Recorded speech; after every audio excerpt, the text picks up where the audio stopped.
Hi, stock investors. JJ here. Welcome back. Well, there's been an 80% upside prediction for Alibaba stock after the Q3 earnings, which I haven't covered yet. We'll get into that a little bit. I usually do cover them. So let's get into this article, see what the analyst has got to say about this 80% upside. DBS, predicts 80% upside for Alibaba stock after Q3 results. DBS Bank Limited is a multinational banking and financial services corporation headquartered in Singapore, so Singaporean outfit. Okay, let's see what they've got to say in the article. DBS analysts remain bullish on the Hong Kong listed Alibaba Group, predicting an upside potential of around 80% in the share price. Recently, analyst Sachin Mittal from DBS maintained a buy rating on Alibaba stock after the tech giant released second quarter results for FY25. Overall, the stock has a strong buy rating on tip ranks, and we'll have a look at that analyst, see what his record has been. This is a headline in the same article. Alibaba's Q2 results shine on cloud and e-commerce strength. In its September quarter results, Alibaba's revenue reached 236.5 billion. That's in Chinese currency, by the way,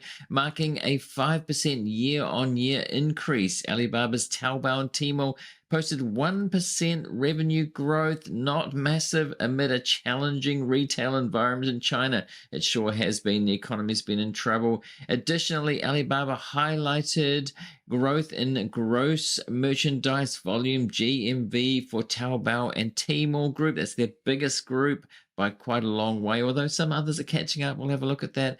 During the 16th annual shopping festival, along with a record number of active buyers. Meanwhile, its cloud intelligence group reported 29.6 billion in revenue, reflecting a 7% year-on-year growth. Not too bad, not into double figures just yet, as in percentage-wise. Be hoping for similar to the US counterparts for the cloud sector, so not quite there yet.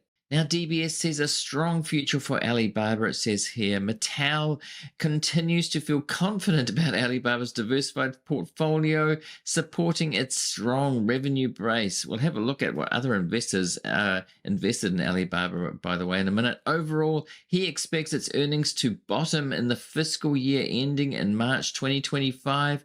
Post that, he believes that Alibaba's earnings will recover, driven by growth in its cloud and e-commerce segments. Will be interesting to see that, especially cloud, because we've kind of been waiting for it to take off and hasn't got into those double digits yet. And e-commerce as well. Will the economy pick up? Will spending pick up in the e-commerce sectors? Now, regarding the e-commerce business, DBS expects it to achieve a consistent 9% CAGR, that's compound annual growth rate, from FY24 to FY27, driven by growing demand for public cloud and AI related products. Remains to be seen. Obviously, that's a growth sector, not just in China, but all over the world, particularly in the US.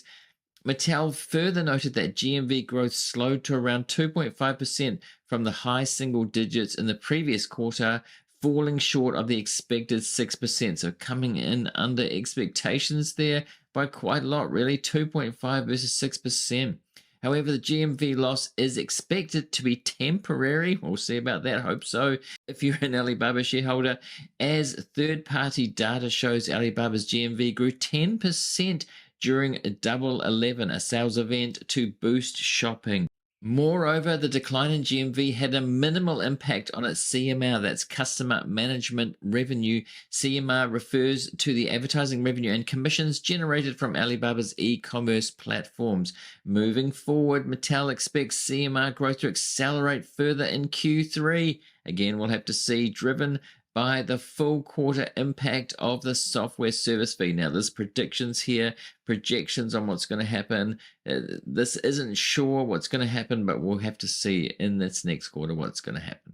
Now to this analyst rating on tip ranks. Mittal is a 5-star rated analyst on tip ranks, ranking 141 out of over 9,100 analysts with a 76% success rate. He has delivered an average return of 25.5% per rating. That's pretty good. And there we can see the graph of his rating there, 76%, 21.5% average return per rating. That's pretty good. I've seen some pretty dismal ones for tech analysts, so he's done well.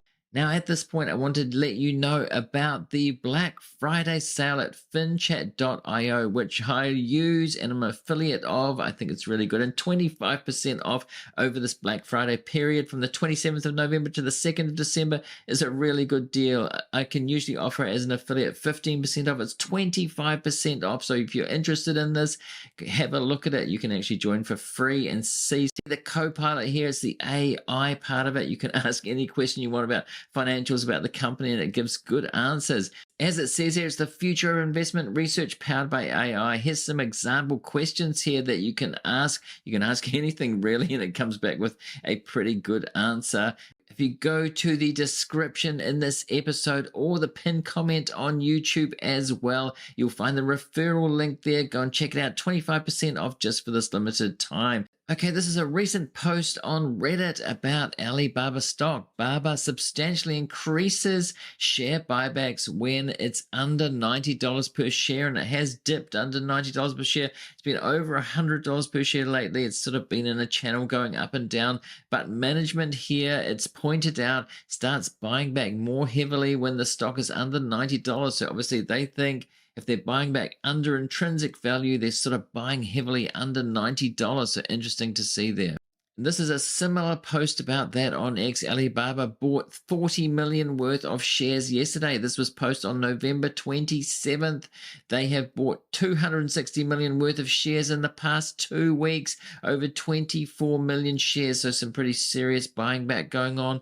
The lower the price, the bigger the buyback, which is what you want to see with management. You see some companies buying back when the share price actually is high and it's elevated. They think the shareholders like that. But if you're a value investor or any kind of experienced investor, you want to see the management buying back when the price goes down. It shows confidence and they're investing in themselves. And that's what seems to be happening with Alibaba at the moment. Now let's look at some other investors here. This is the super investors, and we've got the data from the past quarter. We've got activity of who's been buying here.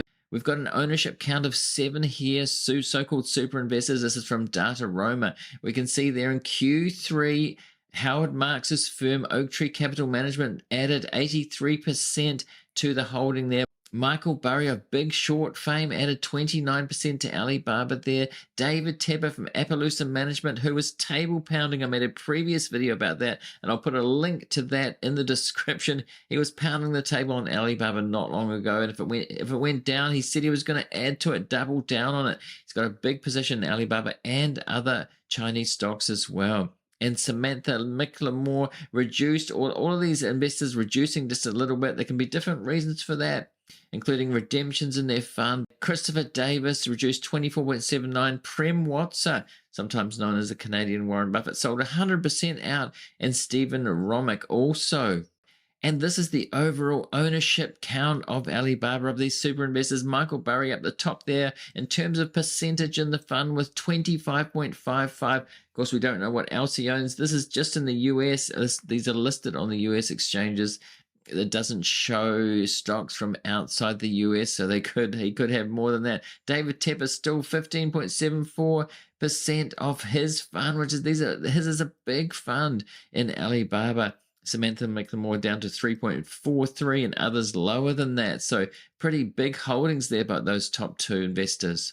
Now, if you're getting value out of this episode so far, I'd really appreciate it if you remember to hit that like button to help the algorithm to spread it to more people. And this is a relatively new channel, and if you are new here, do consider subscribing to get more of this kind of content in the future, more about stocks, more about investors. So let's have a quick look at their earnings. Alibaba Group announces September quarter 2024 results. This came out on November the 15th, and let's see what they say. This quarter, we continue to invest in the user experience and strengthen product offerings to serve our customers. Well, that's a bit of blah, blah, blah. Now, about buybacks, management says here in the highlights for the quarter, during the quarter, we repurchased $4.1 billion worth this time of shares, achieving earnings accretion to our shareholders through a net 2.1% reduction in total shares outstanding since the end of June.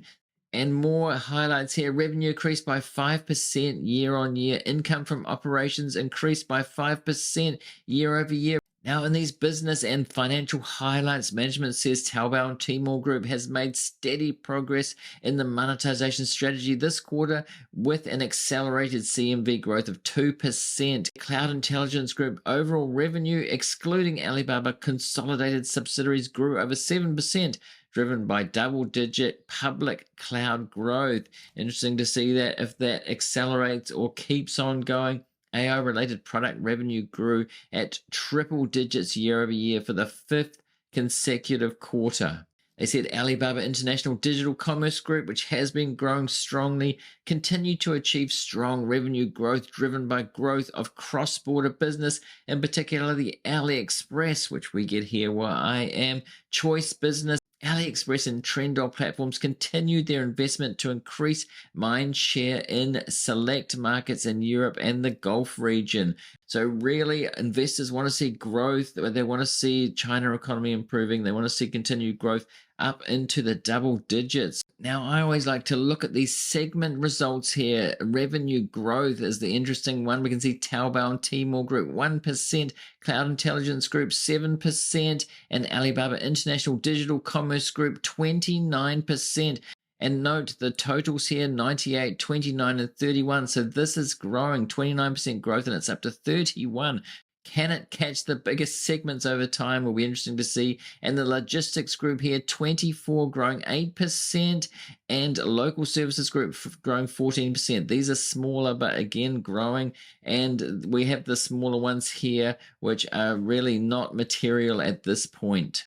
Let me know in the comments what you think of Alibaba. Is it possible that it's going to rise 80% like that analyst said? Is it finally going to do that, or is it going to lag a lot longer? You can see the 5-year share graph here on FinChat. It's had a rough ride since this peak. Is it finally going to pop up, get out of this band that it's been in this channel flatlining for ages, or has the Chinese economy going to make it stay down there? What do you think? There are some of these super investors that are bullish on it. Charlie Munger was before he died. He did say it was a mistake, but he might have just been saying that. He might have kept it if he'd been alive still. We just don't know of what he'd be saying about it now.